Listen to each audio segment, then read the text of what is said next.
Deixa eu ativar aqui.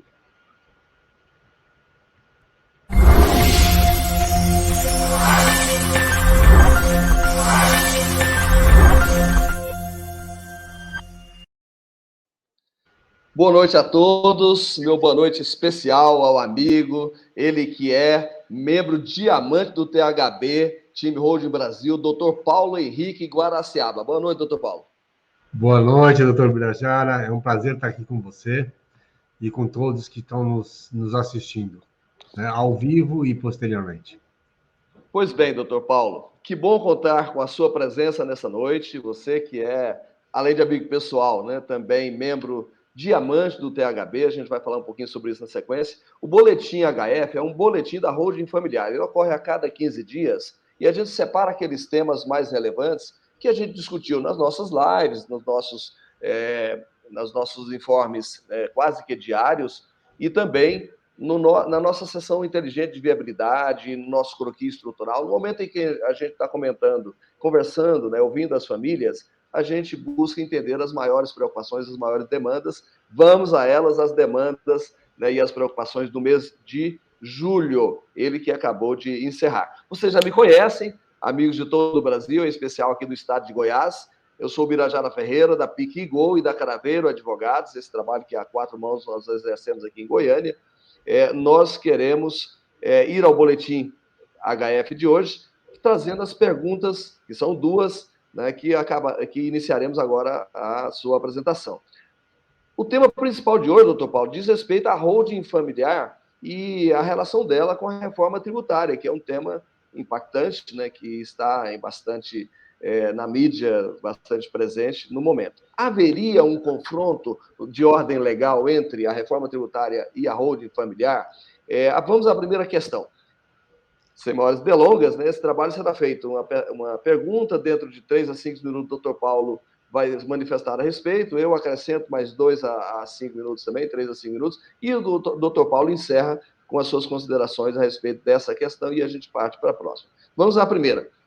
Quanto ao governo atual, que quer aumentar a tributação sobre a herança, o que vocês acham? Essa foi uma demanda que a gente mais ouviu nesse último mês de julho, em especial. Doutor Paulo, você que é membro do THB, time Holding Brasil, não é diamante à toa, um dos profissionais que mais fazem holding familiar no Brasil. Qual a sua opinião a respeito da tributação, em especial a tributação sobre a herança na reforma tributária em curso?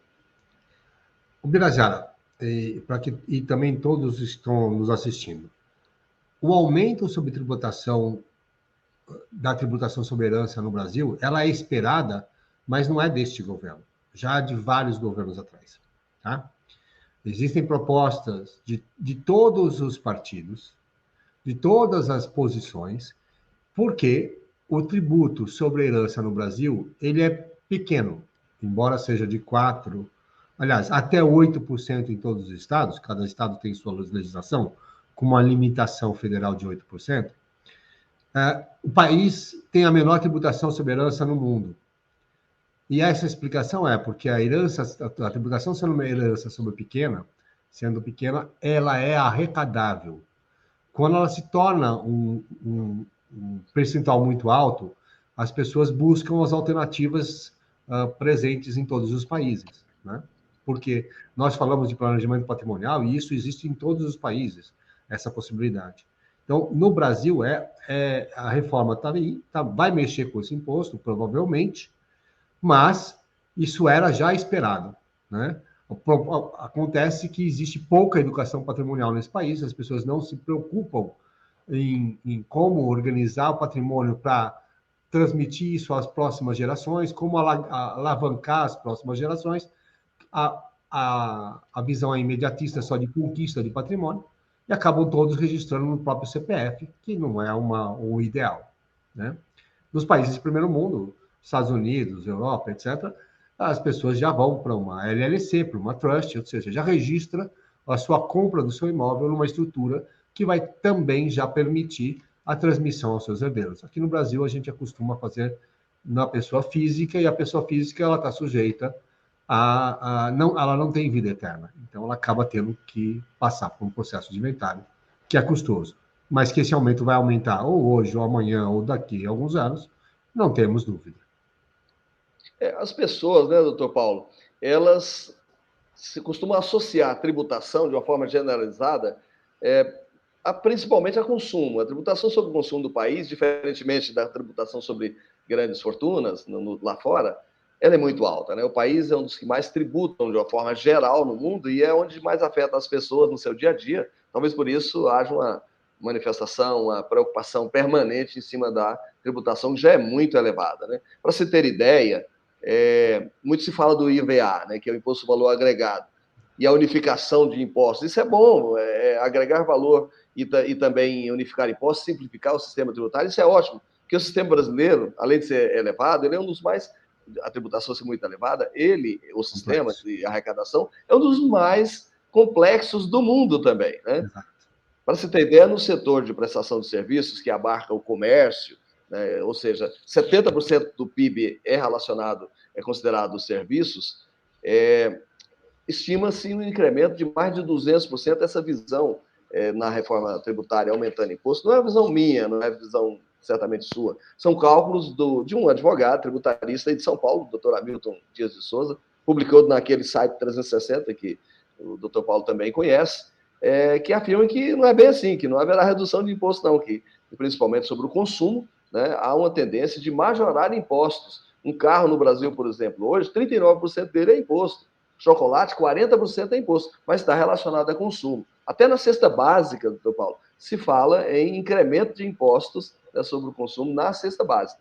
Então, daí a reforma tributária poderia, inclusive, ser um tiro na culatra, né? Porque 30 anos já se fala em reforma tributária, e reformar para aumentar, principalmente sobre o consumo, mas o senhor tem razão. O aumento de impostos em cima de grandes fortunas, em cima do chamado ITCMD, que é Imposto sobre Transmissão Causa Mortes, e doações, que é o imposto da morte, a gente já assim o classifica, que já não basta morrer, ainda tem que pagar imposto, né, Paulo?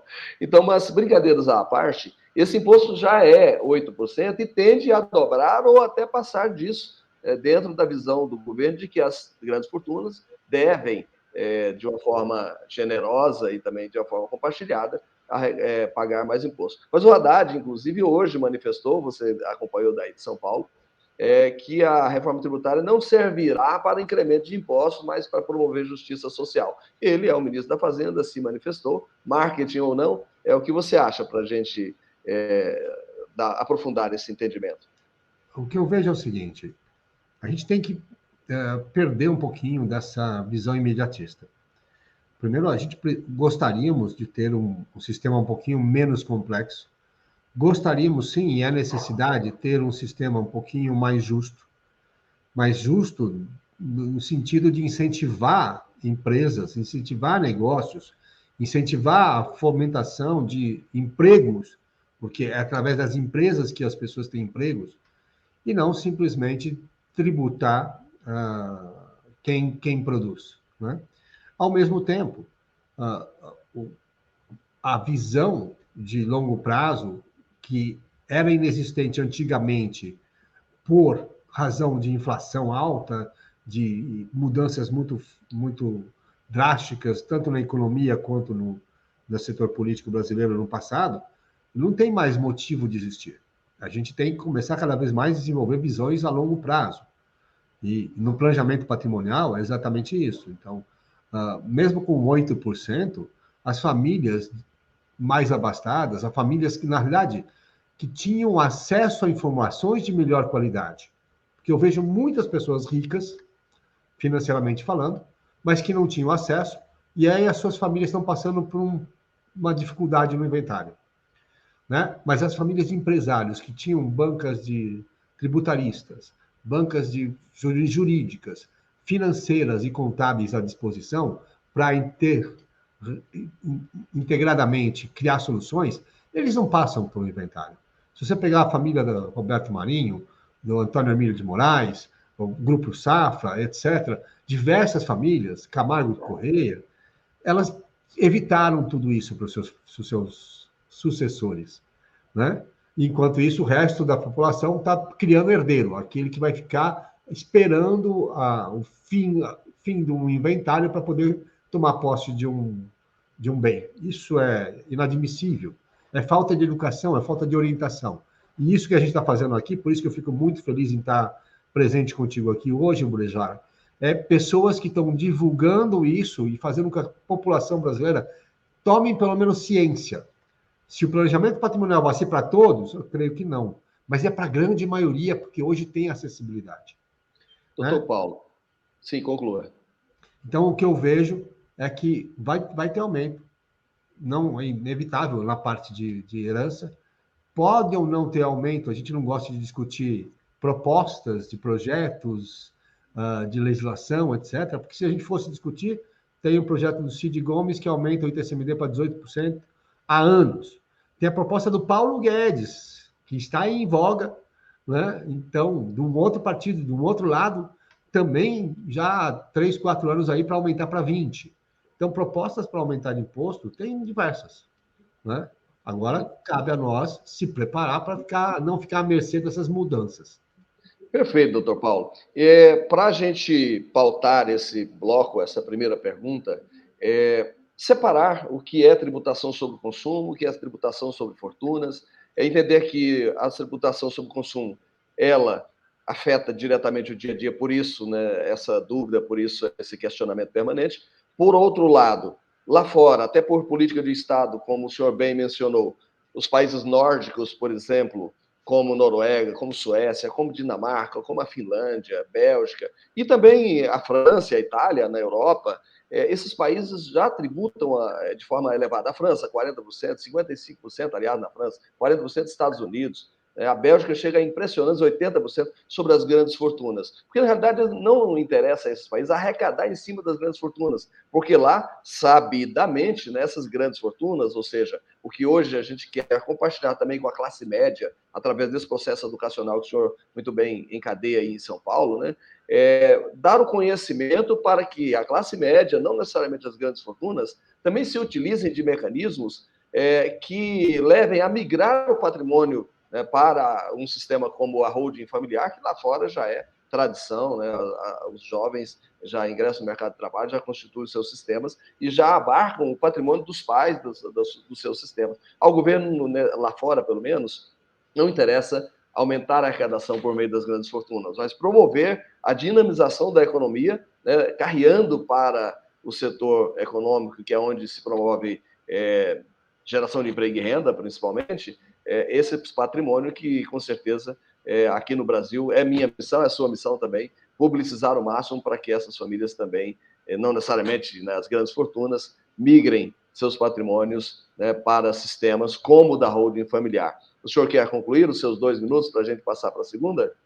Sim, concluindo, então, o que eu vejo é o seguinte: o que a gente pode falar para as pessoas é para que elas se preparem, né? Não fiquem à mercê das mudanças governamentais. Não fiquem à mercê de um aumento de imposto sobre a pessoa física, sobre as grandes riquezas, que isso provavelmente acontecerá, né? Quanto mais você planeja e estuda opções que estão à disposição aí com profissionais gabaritados cada vez mais, divulgando esse assunto, você vai ver que já existem soluções há muito tempo a sendo aplicadas e mais do que isso, né? Eu vi uma pergunta essa semana falando assim, poxa, mas talvez o governo tribute essas empresas que estão fazendo holding familiar, etc. Eles não dão um tiro no pé. Todos os presidenciáveis de 2018, quanto também a grande maioria dos presidenciáveis de 2021, que agora foi eleito esse presidente, todos eles têm holding. Todos, sem exceção. Tá? A grande maioria dos senadores e dos deputados que estão um pouquinho mais assessorados têm as suas holdings familiares. Né? Você via o ministro que estava ali, o Paulo Guedes, com a sua holding offshore, inclusive, tudo dentro da legalidade.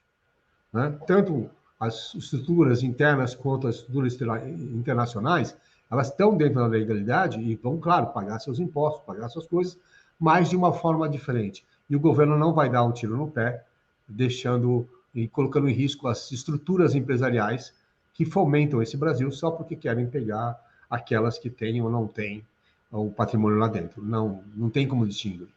Na realidade, todas as estruturas estão protegidas com base legal e assim serão como está no resto do mundo. Nossa estabilidade jurídica não pode ser desculpa para um receio de fazer migração para sistemas muito mais modernos, sistemas muito mais estruturados, que geram uma proteção em vida para a família, proteção para o legado da família e para os próximos sucessores, e não deixando na mão de inventários como diversas pessoas deixam.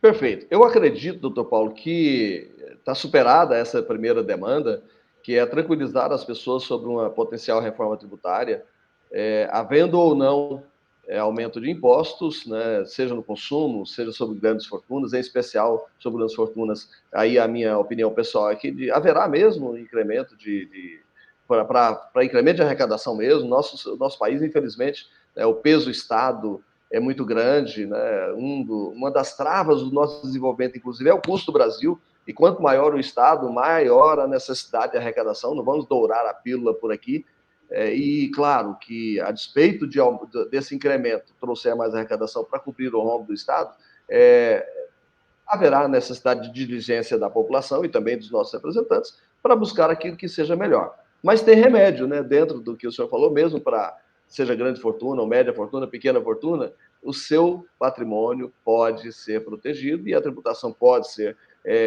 reduzida dentro do que a lei permite, utilizando-se, né, do que a lei ampara, e o sistema está amparado legalmente. Perfeito. Entrando na segunda questão, aí essa questão ela é um pouco mais densa, né, haverá necessidade de aprofundamento. Eu convido vocês que estão nos acompanhando, né, quer seja no Facebook, também no Twitter, e também no LinkedIn, e posteriormente postaremos no YouTube, para prestarem bastante atenção e acompanhar conosco o que a gente traz de discussão a partir de agora, né? Não necessariamente discussão, mas de esclarecimento a partir de agora. Doutor Paulo Henrique Guaraciaba, o senhor que é membro de Diamante, não chegou aí à toa, é uma pessoa experimentada, tem diversas, né, qualificações, né, não só no mundo do direito, como também no mundo da administração e da contabilidade. A gente se orgulha em ter o senhor como nosso guru lá dentro, né, do THB. Essa questão foi muito demandada, inclusive por vários questionamentos daí de São Paulo, de onde o senhor está, né? Então é importante que a gente fale também com São Paulo, né, respondendo a essa grande questão que nos foi apresentada. Se eu der entrada, atenção, se eu der entrada, estou abrindo aspas, se eu der entrada na holding hoje, não correrei riscos de retaliação da Receita? Continuo. Ouvi dizer, veja, esse é um questionamento real, ouvi dizer que já tem um mecanismo do governo para detectar as pessoas que constituem a holding agora com interesse de fugir de impostos, que um contador, inclusive, me alertou que já viu esse questionamento de um cliente dele. Tem contador e advogado não recomendando fazer holding em razão disto. Continua esse questionamento. Para decidir, eu preciso ser convencido. O que vocês acham? Esse foi um posicionamento que eu achei relevante, talvez o mais relevante, né, do mês de julho. Então, Paulo, você que é membro de Diamante, chegou aí e não foi à toa. Qual a sua opinião a respeito? Vamos falar sobre isso. A minha opinião é que eu acho impressionante como as pessoas divulgam opiniões como se fossem fatos, né?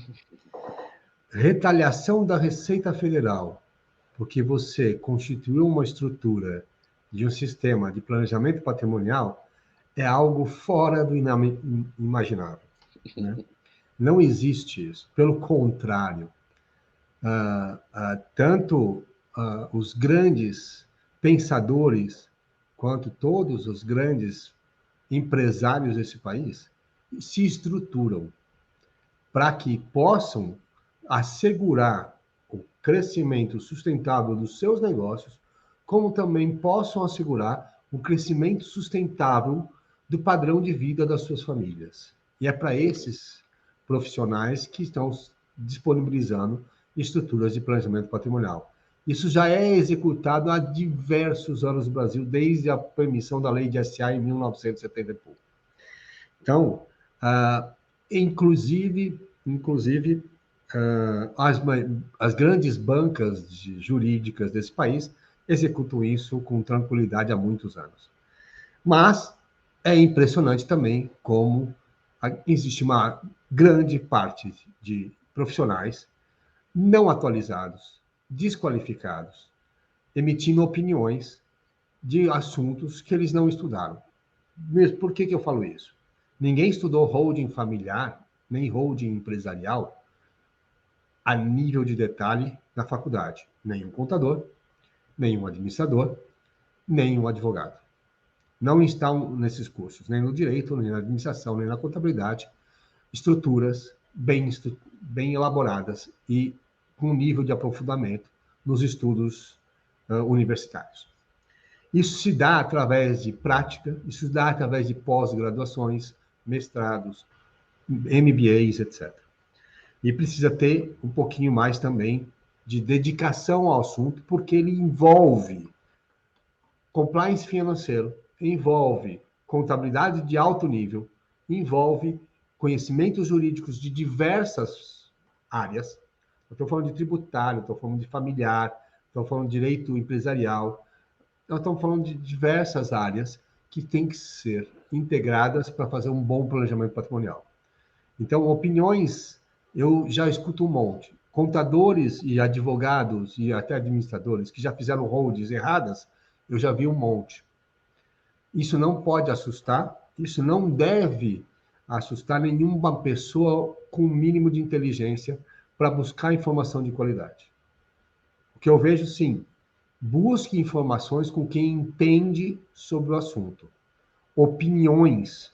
Se eu devo ou não devo tomar esse remédio, eu não peço para o farmacêutico. Verdade. Eu peço para o médico.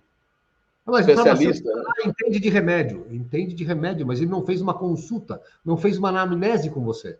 Não sabe nem se é o teu caso de ter uma holding ou não ter uma holding. Um contador que trabalha lá com as empresas de simples nacional, pequeno porte, etc., não vai entender de fusão, cisão, incorporação, integralização de imóveis, de holding familiar, não entende como fazer um contrato de proteção, mas ele é necessário para a abertura da empresa.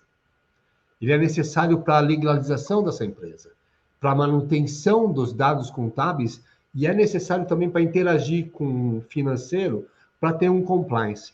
Então, esse assunto não pode ser tratado com o devido respeito, com brincadeiras de opiniões.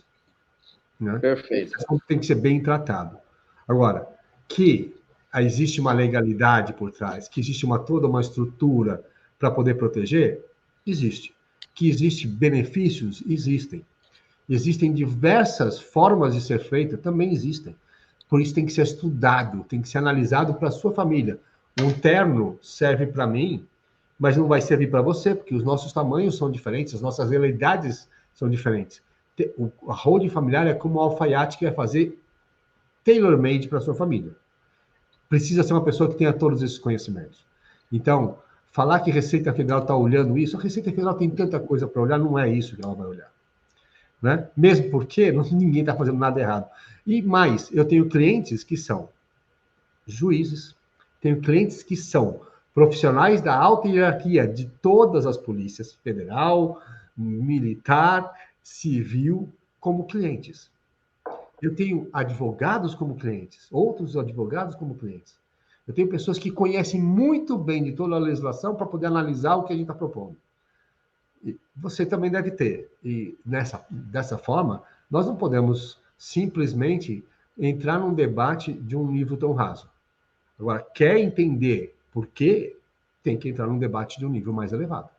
Doutor Paulo, que bom que o senhor citou agora. Eu me recordei que ontem, na realidade, anteontem, nós fizemos uma reunião, né, na realidade, tratando de negócios e investimentos, e com um advogado, com um colega muito conceituado aqui da capital, que falou, olha, eu quero fazer a minha e tem um cliente que eu estou empurrando com a barriga já há uns 3 meses, porque eu não sei, não é minha praia, eu quero que vocês também façam a desse cliente, porque eu não quero fazer um serviço mal feito e eu prefiro discutir com quem já vem militando no segmento, na área. Isso foi de um advogado, colega, há 2 dias atrás. E hoje pela manhã, antes de vir para o escritório, recebi um telefonema de um renomado contador, amigo pessoal, né, bebo da fonte de inteligência, de conhecimento, né, desse senhor há 40 anos, e ele me falava, olha, fulano de tal vai te ligar hoje, porque eu não me senti à vontade para falar sequer da contabilidade, porque eu não estou inteirado desse tema, então eu quero que vocês, dentro do THB, conduzam para mim.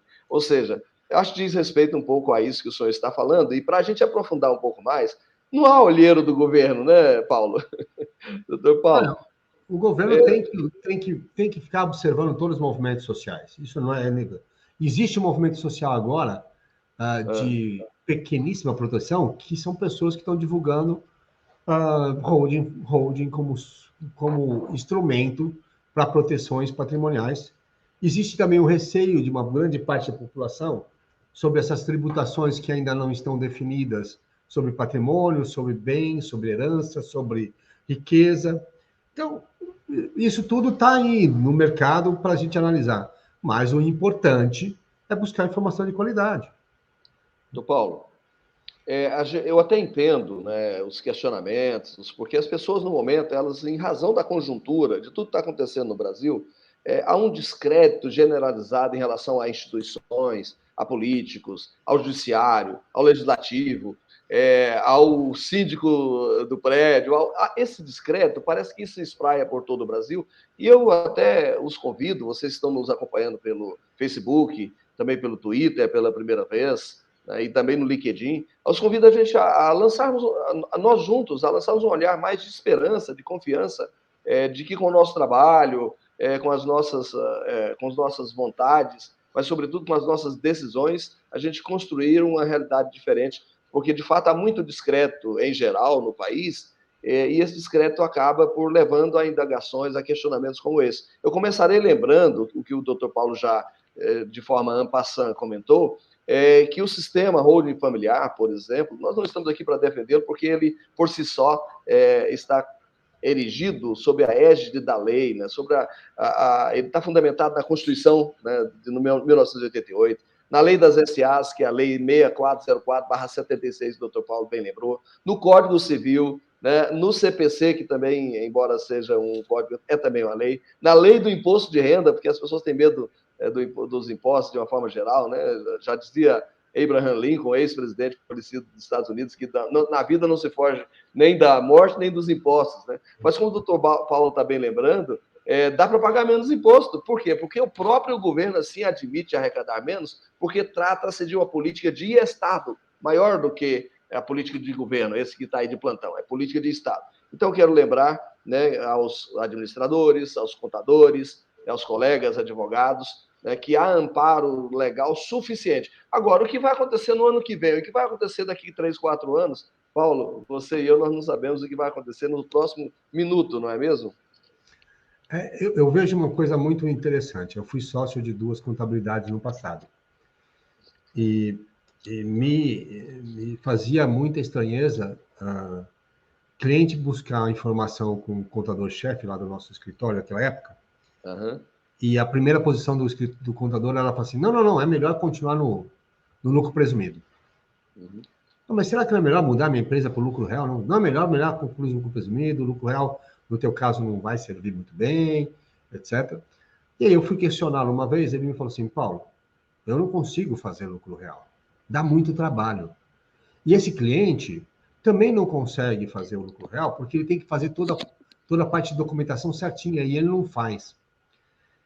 E aí, numa das discussões, a gente percebeu, olha, na realidade, é a preguiça de fazer de um lado, né, porque vai dar mais trabalho, e a preguiça de orientar o cliente para, ó, você também vai ter mais trabalho aí, mas pode ter um benefício fiscal muito bom, um tributário muito bom. E aí, a grande maioria das contabilidades, elas sofrem, falando em contabilidade, elas sofrem com o seguinte dilema.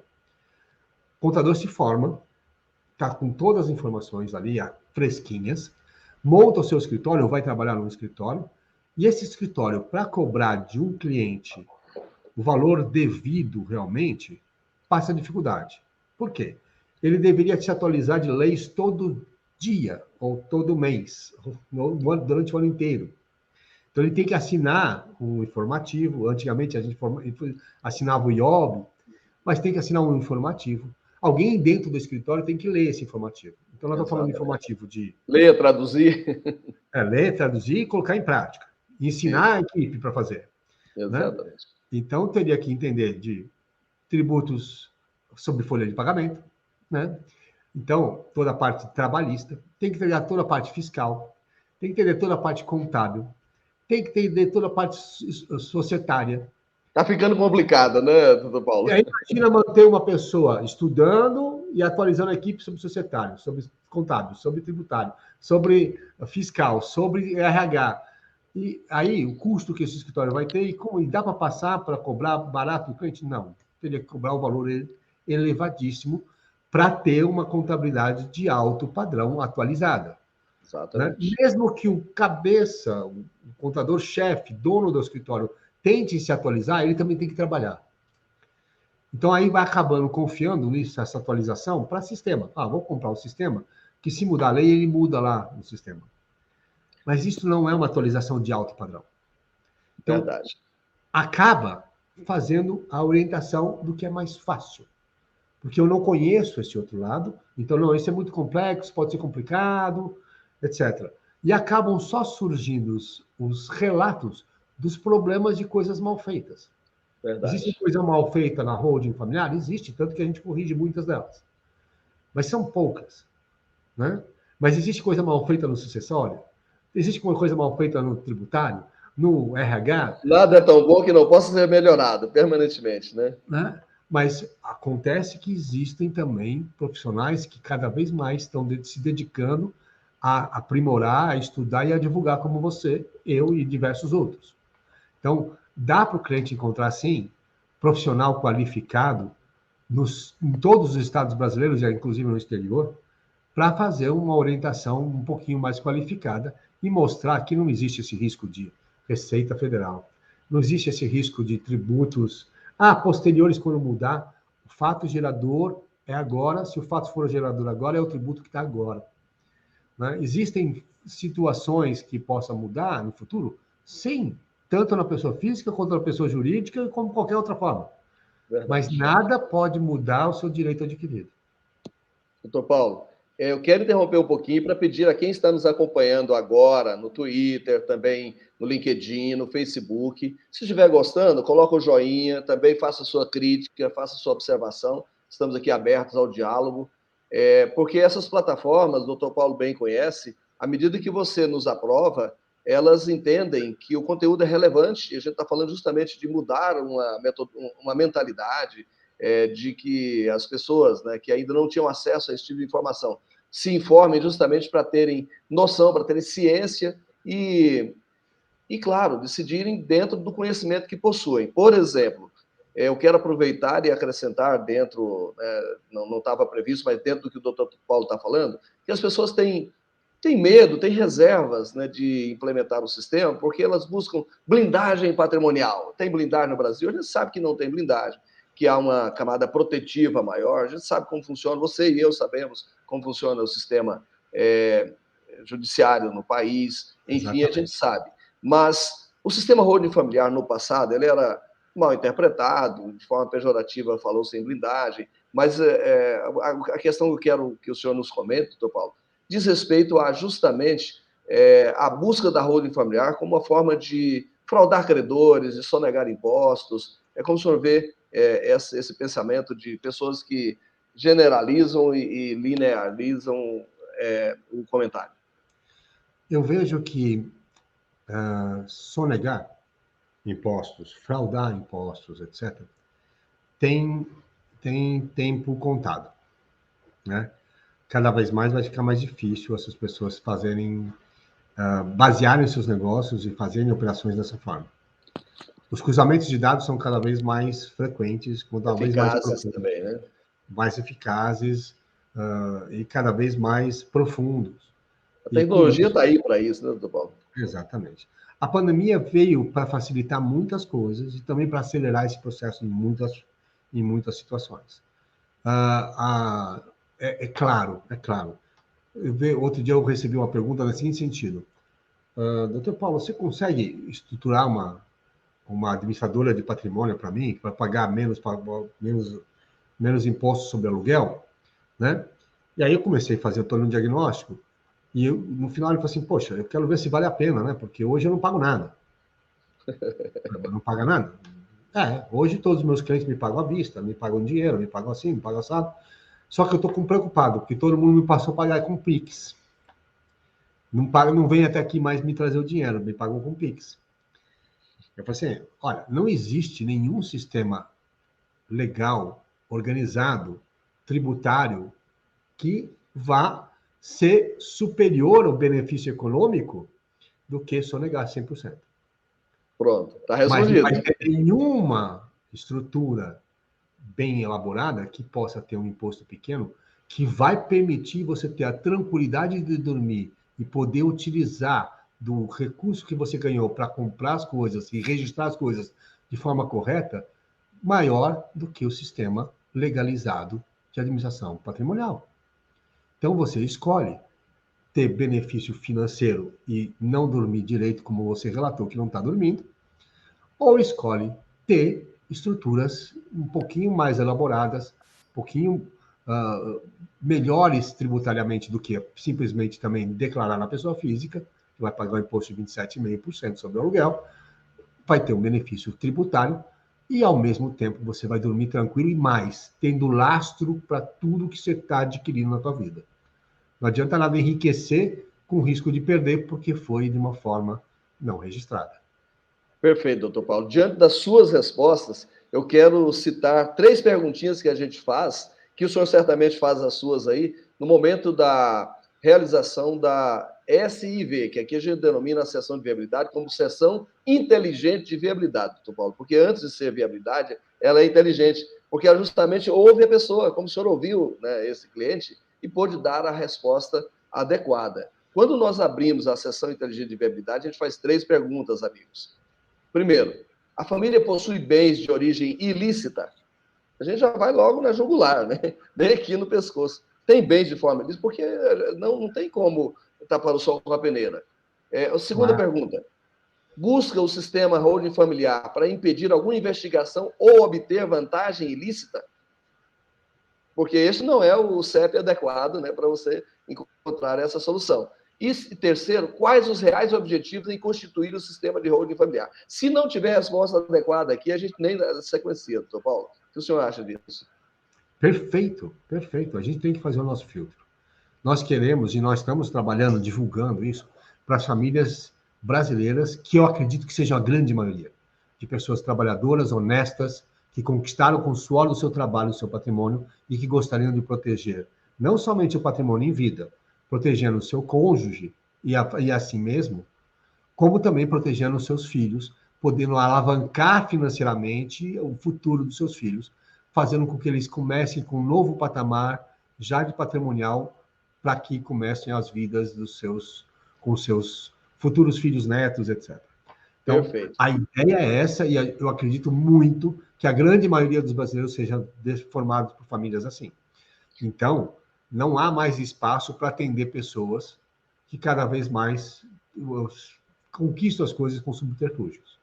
A gente está aqui preparado para atender as famílias de pessoas que querem, dentro da legalidade, estabelecer proteções. Blindagem não existe. No Brasil não existe blindagem de forma alguma.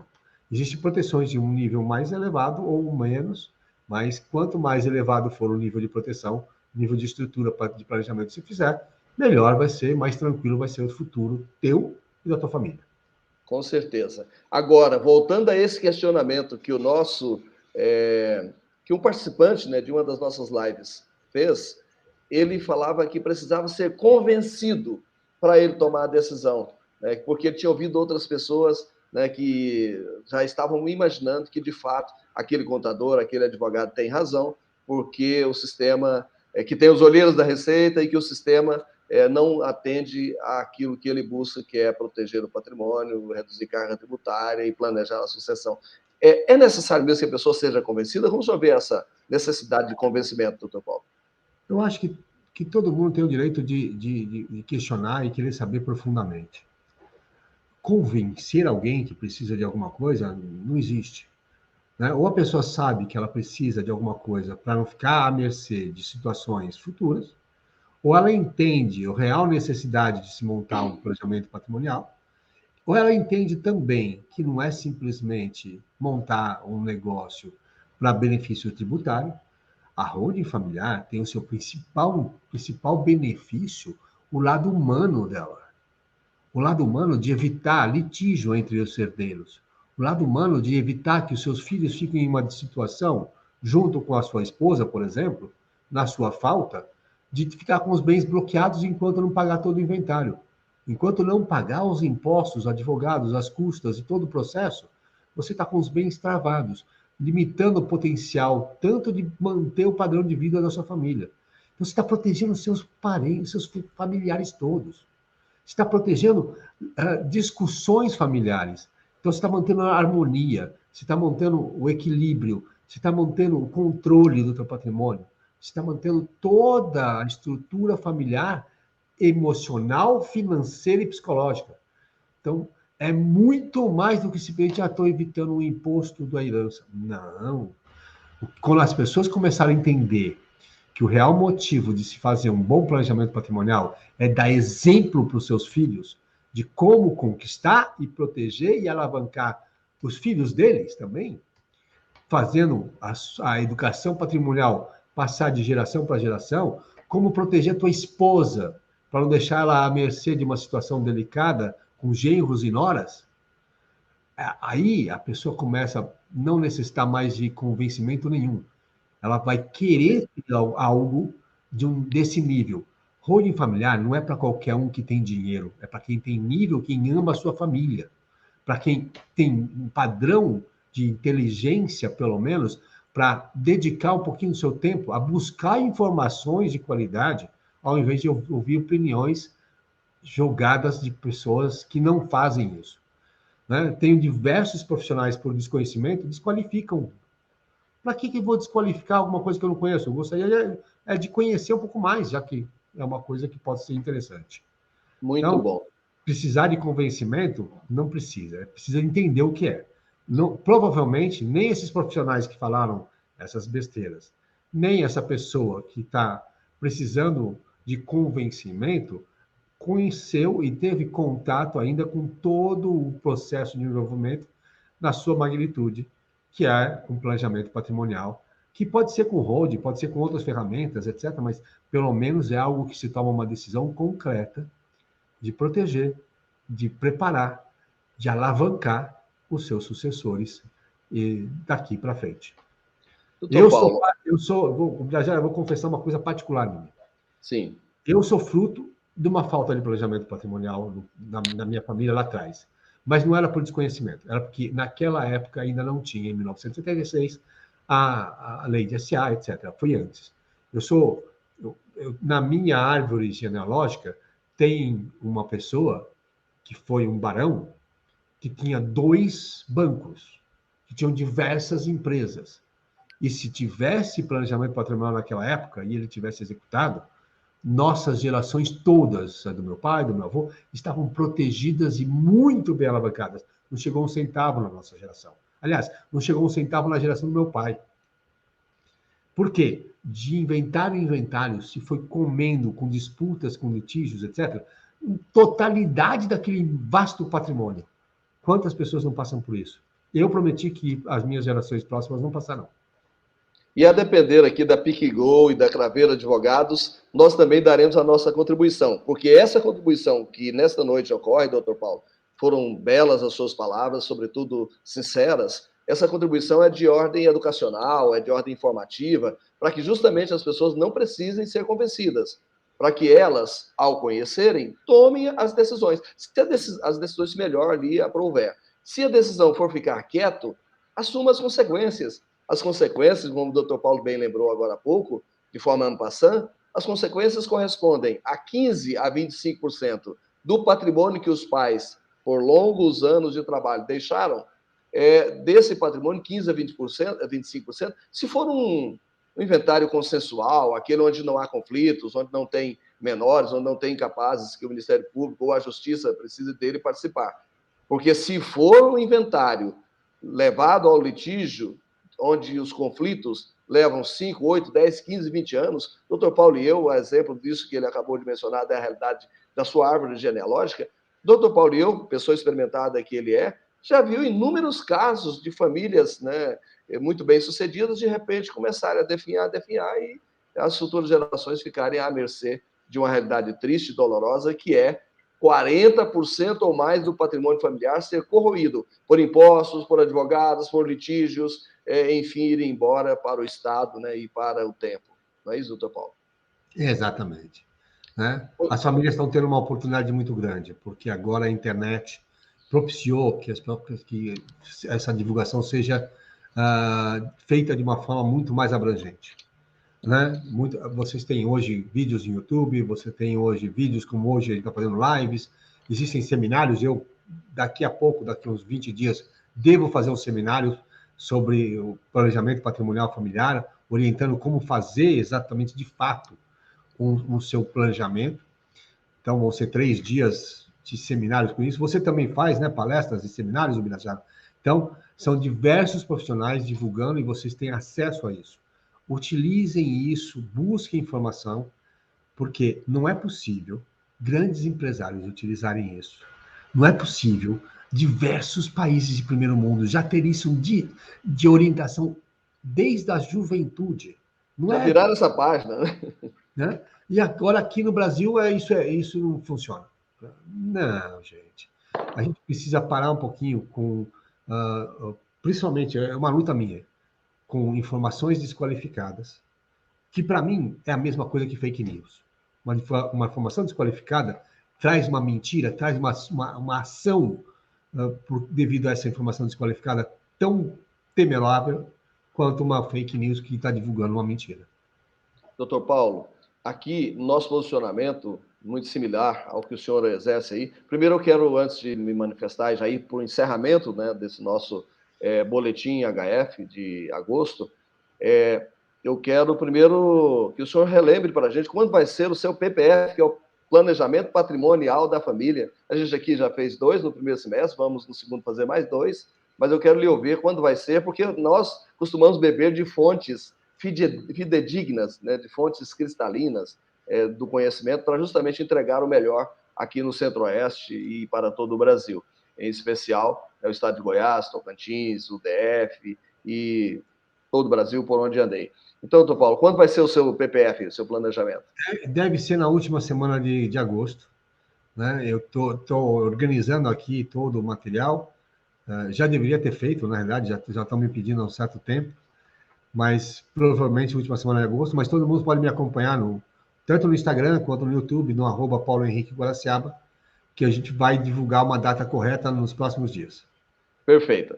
Continuando, eu também sou seu seguidor, te acompanho para beber dessa fonte, né, de conhecimento permanentemente, mas continuando, aqui o nosso posicionamento é de um DENF. O que é DENF? Defensor das Empresas e Negócios Familiares. Porque as empresas, a família, né, é um negócio, é uma empresa, é um empreendimento. A gente assim entende. E ela vai se formalizando à medida, né, que vai prosperando, que os negócios vão se desenvolvendo. Mas não há essa preocupação ainda, de forma acentuada, essa preocupação do planejamento patrimonial, que é o que o senhor bem faz nos seus seminários, e que a gente também já vem fazendo por aqui. Então, o que a gente entende? Que os advogados, administradores, né, e também os nossos colegas, né, contadores, à luz dessa explanação que o senhor fez, à luz do que foi apresentado como demanda dos nossos participantes aqui das nossas lives, a gente recomenda buscar um bom profissional, um profissional que seja da área, do segmento, porque a holding familiar é um sistema amplamente alicerçado na legislação atual, não dá para a gente conjecturar, né, a respeito do futuro, nós não temos bola de cristal, não é isso, doutor Paulo? E a gente aqui coloca, doutor Paulo, e eu quero que o senhor faça a sua manifestação a respeito, que o sistema holding familiar ele traz um tripé da prosperidade em relação aos negócios, né, empreendimentos familiares. O primeiro tripé é proteger o patrimônio. Ao proteger o patrimônio, tendo qualquer dificuldade lá no futuro, no transcorrer, né, das atividades, a família está fortalecida, porque ela tem bens, né, que pode negociar, né, um eventual parcelamento de dívida, uma eventual negociação, ela tem em que se basear, ela não vai passar necessidades. Esse é um ponto. Então, a proteção patrimonial para evitar as ameaças internas e externas, ameaças de toda ordem, o tempo não nos permite aqui aprofundar. E segundo, trazer a chamada redução da carga tributária. É possível pagar menos impostos, como o doutor Paulo sabiamente lembrou aqui, principalmente na locação de imóveis, por exemplo, e até mesmo ao evitar o ITCMD, né? Aliás, ao evitar o inventário, pagar menos, né? Ter menos impacto na tributação causa-morte de doações. Mas, sobretudo, o que o doutor Paulo lembrou de forma entusiástica é suavizar a transição de gerações. Impedir que, além do doloroso, do oneroso processo de inventário, as pessoas da família passem 15, 20 anos brigando em conflitos sem fim. Não é mesmo, doutor Paulo? A preservação da qualidade de relacionamento familiar, que é abalada com a perda de um dos entes, né, ou do pai ou da mãe, por natureza, porque quando o casal está unido, né, o respeito da autoridade desse casal formador da família é um. Quando se perde, e aí vem problemas, você está perdendo já uma referência, você está perdendo uma fonte de renda, você está perdendo aquele seu companheiro ou aquela sua companheira, né? Você fica abalado emocionalmente. E aí vem todos os outros problemas inerentes ao inventário e toda a parte tributária, financeira, e registros e necessidades. Se você pode tirar tudo isso da equação e deixar o seu luto, o luto da sua família ser simplesmente emocional e não financeiro, tributário, etc., a sua família e manter a harmonia da sua família, você está fazendo um enorme benefício que não tem valor de como dimensionar isso para a tua família. Né? É muito mais do que um imposto. É muito mais do que um simples processo. Né? O processo de inventário, ele traz dolorosas marcas. Eu tenho clientes que têm inventários há 20, 30 anos. Eu tenho familiares com inventários de 20 a 30 anos. Né? Eu tenho diversas situações que a gente já passou nesses 30 anos de empresariais, que dá até dó da família. Verdade. Porque tudo isso poderia ter sido evitado. Doutor Paulo, sim, é doloroso, né? Bem, nós estamos caminhando para o encerramento. Eu procurei estender um pouquinho mais, né, o nosso boletim HF de hoje, porque justamente não é todo dia que a gente tem o privilégio de contar com o tempo, com o carisma, com toda essa sabedoria do Dr. Paulo, aliás, do nosso membro diamante do THB, Dr. Paulo Guaraciaba. Paulo, finalizando, você que está aí em São Paulo, que é um dos centros mais desenvolvidos do país, parabéns por esse belo trabalho que você faz aí eu diria, evangelização, né? Ou seja, o senhor é um pregador. Eu vejo que todo dia está buscando dar esse conhecimento para que as pessoas ofereçam, né, as melhores soluções aí para o futuro da sua família. Aqui a gente fala, doutor Paulo, que a holding familiar ela é um presente para o futuro da sua família. Então, vocês que estão nos acompanhando no LinkedIn, também no Twitter e no Facebook, futuramente também no YouTube, eu quero fazer um pedido para vocês ouvirem agora, né, as considerações finais do Dr. Paulo Henrique Guaraciaba, meu convidado de honra, meu amigo pessoal. Dr. Paulo, fala um pouquinho para quem está ansioso por te ouvir nesse seu boa noite. Gostaria de falar o seguinte: como é que a gente vê o sistema de planejamento patrimonial familiar? Como é que a gente enxerga as pessoas que vêm? Não estou preocupado com as pessoas que fazem, tá? Com as pessoas que vêm perguntar sobre isso. É que essas pessoas amam as suas famílias. A execução de um planejamento patrimonial familiar, ela é um ato de amor. É como se plantar uma tamareira. Você pode até plantar com sementinha lá, mas você não vai colher esse fruto. Porque ela vai demorar para dar fruto. Você está plantando algo que vai dar fruto para tua esposa quando você não estiver aqui. Você está plantando algo que vai dar fruto para o teu filho quando você não estiver mais aqui. Que vai trazer benefício para eles, porque você já se foi. Ninguém paga o próprio inventário. Ninguém paga o próprio imposto de inventário. Então, eu não preciso pagar o meu agora em vida para proteger meus filhos. Para mim, eu não estou protegendo. estou protegendo a minha esposa. Mas, numa visão mais ampla, você está protegendo também a si mesmo, porque aqueles casais que têm filhos pequenos, se acontecer alguma coisa com a tua esposa e você já tem patrimônio, você é que vai pagar pelos seus filhos pequenos. Para vocês que já têm uma certa idade, com os filhos na faculdade, etc., que ainda não têm uma renda e uma economia para poder pagar o inventário e você está deixando bastante patrimônio para eles, o planejamento patrimonial é o seguro para você e para o seu cônjuge, porque você é que vai pagar por eles, ainda nessa fase da vida. E no futuro, deixar patrimônio elevado para os seus entes, principalmente patrimônio empresarial, que tem um valor elevado, para os seus entes queridos, para que eles tenham que pagar para depois ter o fruto disso, pode ser complicado também. Então, não é um ato para você, é mais para sua família do que para você. É um ato de amor. É um ato de amor para com a tua família. Para você evitar um ato de horror, não é isso? Como o nosso guru, né, o professor Márcio, sempre comenta, não é isso? Então, o que você tem que pensar é, eu não fico preocupado se a pessoa vai fazer um planejamento ou não, mas aquela que busca já merece minha consideração. Aquela que estuda já merece a minha consideração.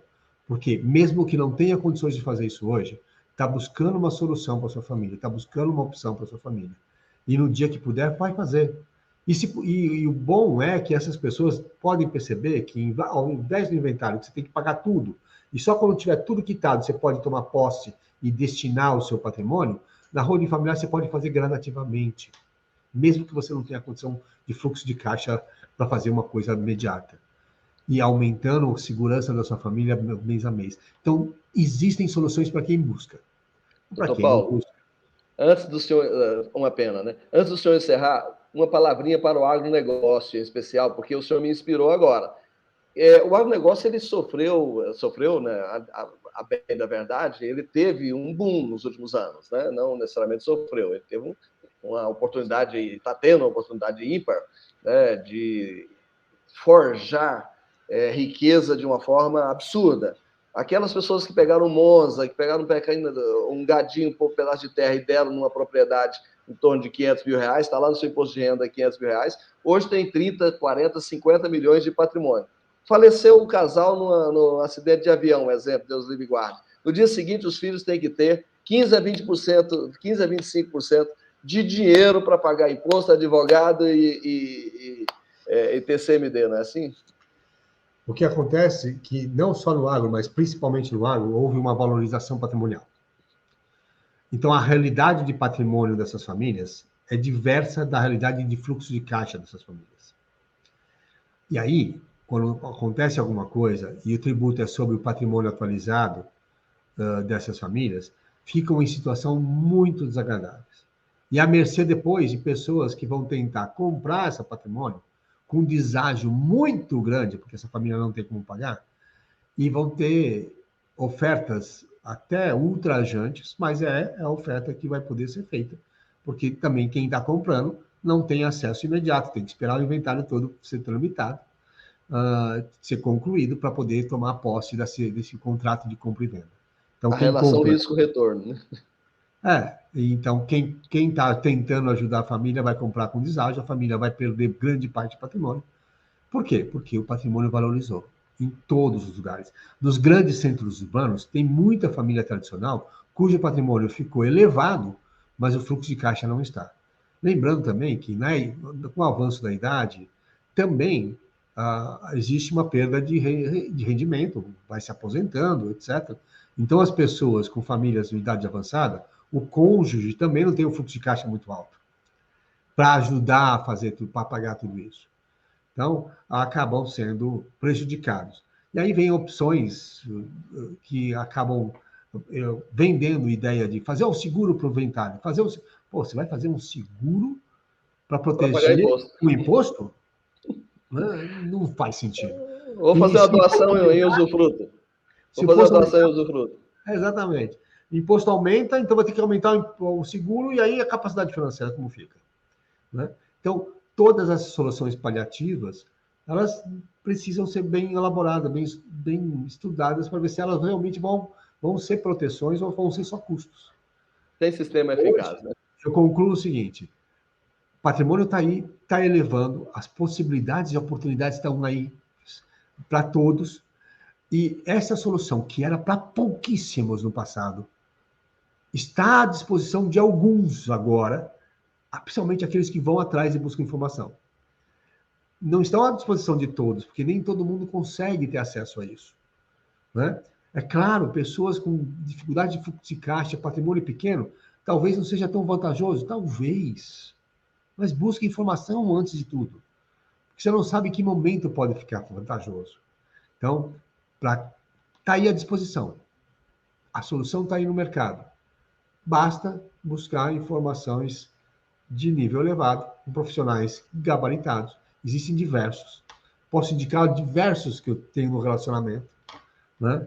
Se não gostar de mim, gostou do Birajara, faz com o Birajara. Se não gostar de nenhum de nós dois, faz com a Tereza, faz com a Deise, faz com diversas pessoas. São 5 mil no Brasil, né, Dr. Paulo? 5 mil no Brasil. Né? Agora, não dá para pegar a opiniãozinha de pessoas por aí. Eu acho que isso vai ser ruim, acho que a Receita Federal vai monitorar. A Receita Federal não monitora pessoas que fazem coisas corretas. A Receita Federal vai buscar aqueles que estão sonegando. Perfeito. Foi um prazer enorme conversar com o Dr. Paulo Henrique Guaraciaba, membro diamante do THB Brasil. Muito obrigado pela oportunidade que vocês me deram de nos acompanhar aqui, né, por essas plataformas digitais. Nós esperávamos fazer um diálogo de 30, 40 minutos. Estamos fechando com 1 hora de diálogo. Doutor Paulo, obrigado pela sua paciência, pela sua participação. Meu boa noite, agora o seu. Muito boa noite a todos. Eu sou empolgado, eu posso ficar falando aqui horas, desculpa, fui alongando, mas é muito agradável estar sempre com vocês divulgando um pouquinho desse conhecimento. E o Birajara, é um prazer estar contigo aqui, meu parceiro. Estou à disposição para qualquer momento. Bem, amigos, eu estive em boa... Oi, fala. Sempre de pé à ordem para todas as demandas aqui. Perfeito. Bem, amigos, foi um prazer estar com vocês. Eu estou em boa companhia. E vocês aí também? Vamos encerrar nossa transmissão. Até o próximo Momento Holding. Até a próxima quinta HF. Obrigado. Obrigado, senhor, doutor. E obrigado a todos.